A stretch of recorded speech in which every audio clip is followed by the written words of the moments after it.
आप हरियाणा में कहीं भी रहते हो रेंट पे, या आपने कोई कमर्शियल प्रॉपर्टी लीज पे ले रखी है और आप अपना टाइमली रेंट दे रहे हो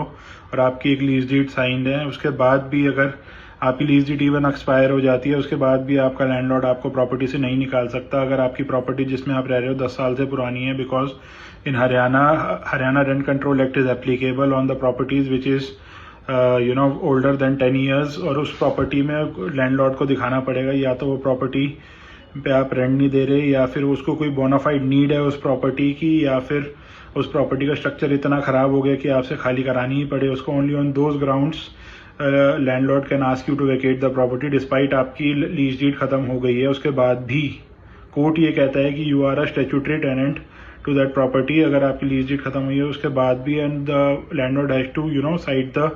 बोनाफाइड नीड या फिर non payment of rent to get the property vacated from you. तो in such cases Haryana rent control act में एक इविक्शन सूट जो होता है, जो usually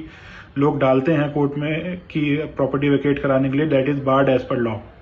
and in Haryana only these grounds are applicable जिसपे आपसे प्रॉपर्टी खाली कराई जा सकती है, be it a commercial property और be it a residential property. चाहे आपकी लीज डीड में एक्सप्लिसिट है कि 6 महीने का या 3 महीने का नोटिस देके बाहर निकाल सकते हैं आपको, but that is not applicable in the state of Haryana. That clause is invalid in the eyes of law. और इस केस में सिर्फ अगर आप रेंट नहीं देते, इस only on that ground and only on the ground की लैंडलॉर्ड को बोनाफाइड नीड है उस प्रॉपर्टी की, या कुछ ऐसी नीड है कि उसको अपने यूज के लिए चाहिए, only those grounds are applicable.